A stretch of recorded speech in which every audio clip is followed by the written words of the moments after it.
Welcome back to my channel ನನ್ನ ಸ್ನೇಹಿತರೆ. ಇವತ್ತೊಂದು ಡ್ರೈ ಫಿಶ್ ಸಾಂಬಾರು ಮಾಡೋಣ ಕಣ್ರಿ.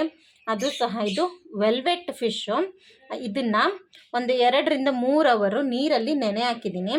ನೆನೆ ಹಾಕಿ ತೊಗೊಂಡಿರೋ ಅಂಥದ್ದು. ಯಾಕೆಂದರೆ ಇದರಲ್ಲಿ ಉಪ್ಪಿನಂಶ ಇರುತ್ತೆ, ಸ್ವಲ್ಪ ಉಪ್ಪಿನಂಶ ಹೋಗಲಿ ಅಂತ.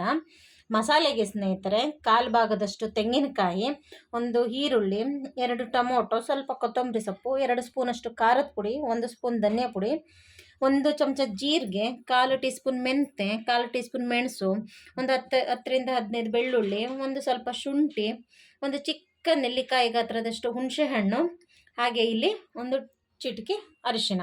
ಈಗ ಏನು ಮಾಡೋಣ ಅಂದರೆ, ಈ ಮಸಾಲೆ ಪದಾರ್ಥ ಏನಿದೆ ಎಲ್ಲದು ಒಂದು ಫೈನ್ ನೈಸಾಗಿ ರುಬ್ಕೊಳ್ಳೋಣ.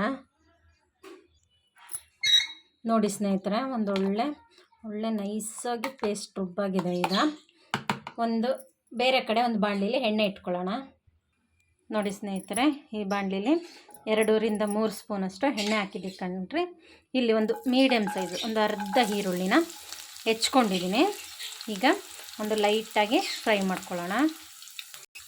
ಅದಕ್ಕೇನೆ ಅದೇ ಫ್ರೈ ಮಾಡ್ತಿರೋ ಈರುಳ್ಳಿಗೆ ಒಂದು 2-3 ಮೆಣಸಿನ್ಕಾಯಿನ ಈ ಥರ ಪೀಸ್ ಮಾಡಿ ಹಾಕ್ಕೊಳ್ಳೋಣ ಸ್ನೇಹಿತರೆ. ಈರುಳ್ಳಿ ನೋಡಿ ಸ್ನೇಹಿತರೆ ಚೆನ್ನಾಗಿ ಫ್ರೈ ಆಗಿದೆ ಕಣ್ರಿ. ಈಗ ರುಬ್ಬಿರೋ ಮಸಾಲೆ ಏನಿತ್ತೋ ಆ ಮಸಾಲೆನೂ ಸಹ ಇದರೊಳಗೆ ಹಾಕ್ಕೊಂಡು ಎಣ್ಣೆ ಒಳಗೆ ಚೆನ್ನಾಗಿ ಒಂದು 5 ನಿಮಿಷ ಫ್ರೈ ಮಾಡ್ಕೊಳ್ಳೋಣ. ಒಂದು 5 ನಿಮಿಷ ಫ್ರೈ ಮಾಡೋಣ ಸ್ನೇಹಿತರೆ. ಇಲ್ಲಿ ನೋಡಿ ಸ್ನೇಹಿತರೆ, ಇನ್ನು ಮಸಾಲೆ ಫ್ರೈ ಆಗ್ತಾಯಿದೆ. ಈಗ 1-2 ಕಡ್ಡಿ ಕರಿಬೇವು ಸೊಪ್ಪನ್ನು ಸಹ ಹಾಕೋಣ. ಕರಿಬೇವು ಸೊಪ್ಪು ಹಾಕಿದ್ರೆ ಇದ್ರ ಟೇಸ್ಟೇ ಘಮನೇ ಬೇರೆ ಕಣ್ರಿ. ಹಾಗೆ ಇದಕ್ಕೆ ಉಪ್ಪನ್ನು ನೋಡಿ ಹಾಕಿ, ಯಾಕೆಂದರೆ ಆ ಮೀನಲ್ಲೂ ಸಹ ಉಪ್ಪಿರುತ್ತೆ. ನಾನಿಲ್ಲಿ ಸ್ವಲ್ಪ ಉಪ್ಪನ್ನ ಹಾಕ್ತಾಯಿದ್ದೀನಿ.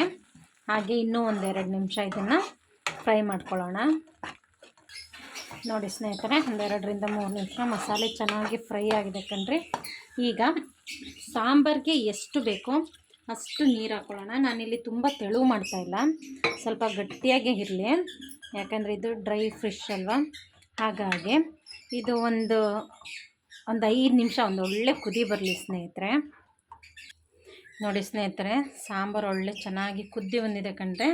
ಈಗ ನಾವು ತೊಳೆದಿಟ್ಕೊಂಡಿದ್ವಲ್ಲ ಮೀನು, ಅದನ್ನೆಲ್ಲ ಒಂದೊಂದೇ ಹೀಗೆ ಬಿಡೋಣ ಸ್ನೇಹಿತರೆ.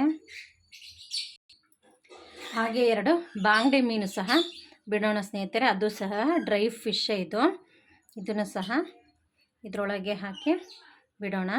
ಒಂದು ಮೀಡಿಯಮ್ ಫ್ಲೇಮಲ್ಲಿ 5 ನಿಮಿಷ ಕುದೀಲಿ ಸ್ನೇಹಿತರೆ ಇದು. ಇನ್ನು ನೋಡಿ ಸ್ನೇಹಿತರೆ, ಒಂದು 5-10 ನಿಮಿಷ ಚೆನ್ನಾಗಿ ಕುದಿ ಬಂದಿದೆ ಕಣ್ರಿ. ನೋಡಿದ್ರಲ್ಲ ಎಷ್ಟು ಚೆನ್ನಾಗಿ ನೀಟಾಗಿ ಕುದೀತಾ ಇದೆ.